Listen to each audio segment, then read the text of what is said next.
4 महीने बीत चुके थे, बल्कि 10 दिन ऊपर हो गए, किंतु बड़े भैया की ओर से अभी तक कोई खबर नहीं आई थी कि वह पापा को लेने कब आएंगे।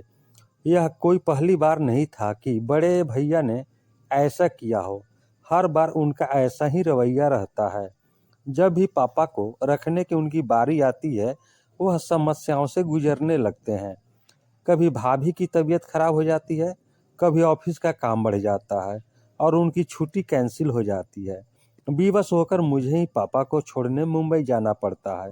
हमेशा की तरह इस बार भी पापा की जाने की इच्छा नहीं थी, किंतु मैंने इस ओर ध्यान नहीं दिया और उनका और अपना मुंबई का रिजर्वेशन करवा लिया। दिल्ली मुंबई राजधानी एक्सप्रेस अपने टाइम पर थी। सेकेंड एसी की निचली बर्थ पर पापा को बैठाकर सामने की बर्थ पर मैं भी बैठ गया। साथ वाली सीट पर एक सज्जन पहले से विराजमान थे, बाकी बर्थ खाली थी। कुछ ही देर में ट्रेन चल पड़ी। अपनी जेब से मोबाइल निकाल मैं देख रहा था, तभी कानों से पापा का स्वर टकराया। मुन्ना, कुछ दिन तो तू भी रहेगा ना मुंबई में? मेरा दिल लगा रहेगा और प्रतीक को भी अच्छा लगेगा। पापा की स्वर की आर्द्रता पर तो मेरा ध्यान गया नहीं, मन ही मन मैं खिंच उठा। कितनी बार समझाया है पापा को कि मुझे मुन्ना न कहा करे, रजत पुकारा करे। अब मैं इतनी ऊंची पोस्ट पर आसीन एक प्रशासनिक अधिकारी हूँ। समाज में मेरा एक अलग रुतबा है, ऊंचा कद है, मान सम्मान है। बगल की सीट पर बैठा व्यक्ति मुन्ना शब्द सुनकर मुझे एक सामान्य सा व्यक्ति समझ रहा होगा। मैं तनिक जोर से बोला, पापा परसों मेरी गवर्नर के साथ मीटिंग है, मैं मुंबई में कैसे रुक सकता हूँ? पापा के चेहरे पर निराशा की बदलियां छा गई। मैं इनसे कुछ कहता, तभी मेरा मोबाइल बज उठा। रितु का फोन था। भर्राए स्वर में वह कह रही थी, पापा ठीक से बैठ गए ना? हाँ हाँ, बैठ गए हैं, गाड़ी भी चल पड़ी है। देखो, पापा का ख्याल रखना, रात में मेडिसिन दे देना, भाभी को भी सभी अच्छी तरह से समझा कर आना। पापा को वहाँ कोई तकलीफ नहीं होनी चाहिए। नहीं होगी, मैंने फोन काट दिया। रितु का फोन था। मेरी चिंता कर रही होगी। पापा के चेहरे पर वात्सल्य उमड़ आया था। रात में खाना खाकर पापा सो गए। थोड़ी देर में गाड़ी कोटा स्टेशन पर रुकी और यात्रियों के शोरगुल से हड़कंप सा मच गया। तभी कंपार्टमेंट का दरवाजा खोलकर जो व्यक्ति अंदर आया, उसे देख मुझे बेहद आश्चर्य हुआ। मैं तो सोच भी नहीं सकता था कि रमाशंकर से इस तरह ट्रेन में मुलाकात होगी। एक समय रमाशंकर मेरा पड़ोसी और सहपाठी था। हम दोनों के बीच मित्रता कम और नंबरों के लेकर प्रतिस्पर्धा अधिक रहती थी। हम दोनों ही मेहनती और बुद्धिमान थे, किंतु न जाने क्या बात थी कि मैं चाहे कितना भी परिश्रम क्यों न कर लूं, बाजी सदैव रमाशंकर के हाथ लगती थी। शायद मेरी ही एकाग्रता में कमी थी। कुछ समय पश्चात पापा ने शहर के पॉश एरिया में मकान बनवा लिया। मैंने कॉलेज चेंज कर लिया और इस तरह रमाशंकर और मेरा साथ छूट गया। 2 माह पूर्व एक सुबह मैं अपने ऑफिस पहुंचा। कॉरिडोर में मुझसे मिलने के लिए काफी लोग बैठे हुए थे। बिना उनकी ओर नजर उठाए मैं अपने केबिन की ओर बढ़ रहा था। एकाएक एक व्यक्ति मेरे सम्मुख आया और प्रसन्नता के अतिरेक में मेरे गले लग गया। रजत यार, तू कितना बड़ा आदमी बन गया, पहचाना मुझे? मैं रमाशंकर। मैं सकपका गया। फीकी सी मुस्कुराहट मेरे चेहरे पर आकर विलुप्त हो गई। इतने लोगों के सम्मुख उसका अनौपचारिक व्यवहार मुझे खल रहा था। वह भी शायद मेरे मनोभाव को ताड़ गया था। तभी तो एक लंबी प्रतीक्षा के उपरांत जब वह मेरे केबिन में दाखिल हुआ, तो समझ चुका था कि वह अपने सहपाठी से नहीं, बल्कि एक प्रशासनिक अधिकारी से मिल रहा था। उसका मुझे सर कहना मेरे अहम को संतुष्ट कर गया। यह जानकर कि यह बिजली विभाग में महज एक क्लर्क है, जो मेरे समक्ष अपना तबादला रुकवाने की गुजारिश लेकर आया है, मेरा सीना अभिमान से चौड़ा हो गया। कॉलेज के प्रिंसिपल और टीचर्स तो क्या, मेरे सभी कलीग्स भी यही कहते थे कि एक दिन रामाशंकर बहुत बड़ा आदमी बनेगा। आज मैं कहाँ से कहाँ पहुँच गया और वह पिछली स्मृतियों को पीछे धकेल मैं वर्तमान में पहुंचा, तो देखा रामाशंकर ने अपनी वृद्ध माँ को साइड की सीट पर लिटा दिया और स्वयं उनके करीब बैठ गया। एक उड़ती सी नजर उस पर डाल मैंने अखबार पर आंखें गड़ा दी। तभी रामाशंकर बोला, नमस्ते सर। मैंने तो देखा ही नहीं कि आप बैठे हैं। मैंने नर्म स्वर में पूछा, कैसे हो रामाशंकर? ठीक हूँ सर। कोटा कैसे आना हुआ? छोटी बुआ की बेटी की शादी में आया था, अब मुंबई जा रहा हूँ। शायद आपको याद हो, मेरा एक छोटा भाई था, छोटा भाई, हाँ याद आया, क्या नाम था उसका? मैंने स्मृति पर जोर डालने का उपक्रम किया, जबकि मुझे अच्छी तरह याद था कि उसका नाम देवेश था। सर, आप इतने ऊंचे पद पर आए हैं, आए दिन हजारों लोगों से मिलते हैं, आपको कहाँ याद होगा? देवेश नाम है उसका सर। पता नहीं उसने मुझ पर व्यंग्य किया था या साधारण रूप से कहा था। फिर भी मेरी गर्दन कुछ तन सी गई। उस पर एहसान सा लादते हुए मैं बोला, देखो रामाशंकर, यह मेरा ऑफिस नहीं है, इसलिए सर कहना बंद करो और मुझे मेरे नाम से पुकारो। हाँ, तो तुम क्या बता रहे थे? देवेश मुंबई में है। हाँ रजत, उसने वहाँ मकान खरीदा है। 2 दिन पश्चात उसका गृह प्रवेश है। 4-5 दिन वहाँ रुक कर मैं और अम्मा दिल्ली लौट आएंगे। इस उम्र में इन्हें इतना घुमा रहे हो। अम्मा की आने की बहुत इच्छा थी। इंसान की उम्र भले ही बढ़ जाए, इच्छाएं तो नहीं मरती ना। हाँ यह तो है। पिताजी कैसे हैं? पिताजी का 2 वर्ष पूर्व स्वर्गवास हो गया था। अम्मा यह दुख झेल नहीं पाई और उन्हें हार्ट अटैक आ गया था। बस तभी से वह बीमार रहती है। अब तो अल्जाइमर भी बढ़ गया है। अब तो उन्हें संभालना मुश्किल होता होगा। क्या करते हो? 6-6 महीने दोनों भाई रखते होंगे। ऐसा पूछकर मैं शायद अपने मन को तसल्ली दे रहा था। आशा के विपरीत रामाशंकर बोला, नहीं नहीं, मैं तो ऐसा सोच भी नहीं सकता। अम्मा शुरू से ही दिल्ली में है, उनका कहीं और मन लगना मुश्किल है। मैं नहीं चाहता इस उम्र में उनकी स्थिति पेंडुलम जैसी हो जाए, कभी इधर तो कभी उधर।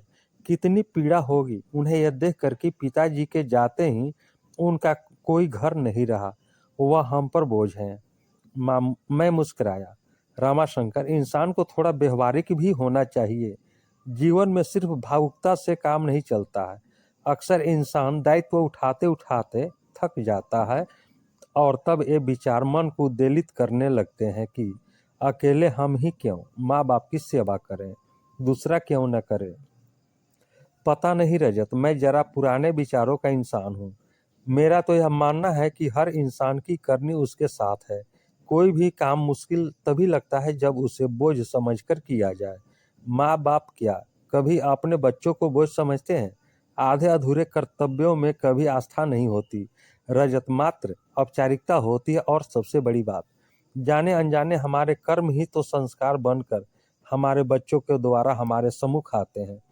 समय रहते यह छोटी सी बात इंसान की समझ में आ जाए तो उसका बुढ़ापा भी संवर जाए। मुझे ऐसा लगा मानो रामाशंकर ने मेरे मुख पर तमाचा जड़ दिया हो। मैं निशब्द मौन सोने का उपक्रम करने लगा, किंतु नींद मेरी आंखों से अब कोसों दूर हो चुकी थी। रामाशंकर की बातें मेरे दिलो दिमाग में हथौड़े बरसा रही थी। इतने वर्षों से संचित किया हुआ अभिमान पल भर में चूर चूर हो गया था। प्रशासनिक परीक्षा की तैयारी के लिए इतनी मोटी मोटी किताबें पढ़ता रहा, किंतु पापा के मन की संवेदनाओं को, उनके हृदय की पीड़ा को नहीं पढ़ सका। क्या इतना बड़ा मुकाम मैंने सिर्फ अपनी मेहनत के बल पर पाया है? नहीं, इसके पीछे पापा मम्मी के वर्षों की तपस्या निहित है। आखिर उन्होंने ही तो मेरी आंखों के सपने देखने को सिखाए, जीवन में कुछ कर दिखाने की प्रेरणा दी। रात्रि में जब मैं देर तक पढ़ता था तो पापा भी मेरे साथ जागते थे कि कहीं मुझे नींद न आ जाए। मेरे लक्ष्य को हासिल करने में पापा हर कदम पर मेरे साथ रहे और आज जब पापा को मेरे साथ की जरूरत है तो मैं व्यवहारिकता का सहारा ले रहा हूँ। 2 वर्ष पूर्व की स्मृति मन पर दस्तक दे रही थी। शिविर हार्ट अटैक आने के बाद मम्मी बीमार रहने लगी थी। एक शाम ऑफिस से लौटकर मैं पापा मम्मी के बेडरूम में जा रहा था, तभी अंदर से आती आवाज से मेरे पांव ठिठक गए। मम्मी पापा से कह रही थी, इस दुनिया में जो आया है वह जाएगा भी, वह कोई पहले तो कोई बाद में। इतने इंटेलेक्चुअल होते हुए भी आप इस सच्चाई से मुंह मोड़ना चाह रहे हैं। मैं क्या करूं पूजा, तुम्हारे बिना अपने अस्तित्व की कल्पना भी मेरे लिए कठिन है। कभी सोचा है तुमने कि तुम्हारे बाद मेरा क्या होगा? पापा का कंठ अवरुद्ध हो गया था, किंतु मम्मी तनिक भी विचलित नहीं हुई और शांत स्वर में बोली थी, आपकी तरफ से तो मैं पूरी तरह निश्चिंत हूँ। रजत और रितु आपका बहुत ख्याल रखेंगे। यह एक माँ के अंतर्मन की आवाज है, उसका विश्वास है जो कभी गलत नहीं हो सकता। इस घटना के 5 दिन बाद ही मम्मी चली गई थी। कितने टूट गए थे पापा, बिल्कुल अकेले पड़ गए थे। उनके अकेलेपन की पीड़ा को मुझसे अधिक मेरी पत्नी रितु ने समझा। यूं भी वह पापा के दोस्त की बेटी थी और बचपन से पापा से दिल से जुड़ी हुई थी। उसने कभी नहीं चाहा पापा को अपने से दूर करना, किंतु मेरा मानना था कि कोरी भावुकता के लिए किए गए फैसले अक्सर गलत साबित होते हैं। इंसान को प्रैक्टिकल अप्रोच से काम कर लेना चाहिए। अकेले मैं ही पापा का दायित्व उठाऊं, दोनों बड़े भाई क्यों न उठाए, जबकि पापा ने तीनों को बराबर का स्नेह दिया, पढ़ाया लिखाया, तो दायित्व भी तीनों का बराबर है।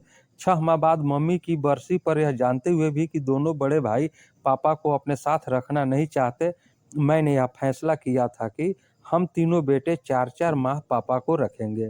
पापा को जब इस बात का पता चला तो कितनी बेबसी उभर आई थी उनके चेहरे पर। चेहरे की झुर्रियां और गहरा गई थी। उम्र मानो 10 वर्ष आगे सरक गई थी। सारी उम्र पापा की दिल्ली में गुजरी थी। सभी दोस्त और रिश्तेदार यहीं पर थे। उनके सहारे उनका वक्त कुछ अच्छा बीत सकता था। किंतु सोचते सोचते मैंने एक गहरी सांस ली। आंखों से बह रहे पश्चाताप के आंसू पूरी रात मेरा तकिया भिगोते रहे। उफ, यह क्या कर दिया मैंने। पापा को तो असहनीय पीड़ा पहुंचाई ही, मम्मी की विश्वास को भी खंडित कर दिया। आज वह जहाँ कहीं भी होगी, पापा की स्थिति पर उसकी आत्मा कलप रही होगी। क्या वह कभी मुझे क्षमा कर पाएगी? रात में कई बार अम्मा का रामाशंकर को आवाज देना और हर बार उसके चेहरे पर बिना सिकन आए उठना मुझे आत्मविश्लेषण के लिए बाध्य कर रहा था। उसे देख मुझे एहसास हो रहा था कि इंसानियत और बड़प्पन हैसियत की मोहताज नहीं होती, वह तो दिल में होती है। अचानक मुझे एहसास हुआ मेरे और रामाशंकर के बीच आज भी प्रतिस्पर्धा जारी है। इंसानियत की प्रतिस्पर्धा, जिसमें आज भी वह मुझसे बाजी मार ले गया था। पद भले ही मेरा बड़ा था, किंतु रामाशंकर का कद मुझसे ऊंचा था। गाड़ी मुंबई सेंट्रल पर रुकी तो मैं रामाशंकर के करीब पहुंचा। उसके दोनों हाथ थाम मैं भावुक स्वर में कहा, रामाशंकर मेरे दोस्त, चलता हूँ, यह सफ़र सारी जिंदगी मुझे याद रहेगा। कहने के साथ ही मैंने उसे गले लगा लिया। आश्चर्य मिश्रित खुशी से वह मुझे देख रहा था। मैं बोला, वादा करो अपनी फैमिली को लेकर मेरे घर अवश्य आओगे। आऊँगा, क्यों नहीं, आखिर इतने वर्षों बाद मुझे मेरा दोस्त मिला है। खुशी से उसकी आवाज़ काँप रही थी। अटैची उठाए पापा के साथ मैं नीचे उतर गया। स्टेशन के बाहर मैंने टैक्सी पकड़ी और ड्राइवर से एयरपोर्ट चलने को कहा। पापा हैरत से बोले, एयरपोर्ट क्यों? भावुक होकर मैं पापा के गले लग गया और रूंधे कंठ से बोला, पापा मुझे माफ़ कर दीजिए, हम वापस दिल्ली जा रहे हैं। अब आप हमेशा वहीं अपने घर में रहेंगे। पापा की आंखें नम हो उठी और चेहरा खुशी से खिल उठा। जुग जुग जियो मेरे बच्चे, वह बुदबुदाए। कुछ पल के लिए उन्होंने अपनी आंखें बंद कर ली, फिर चेहरा उठाकर आकाश की ओर देखा। मुझे ऐसा लगा मानो वह मम्मी से कह रहे हों, देर से ही सही तुम्हारा विश्वास सही निकला।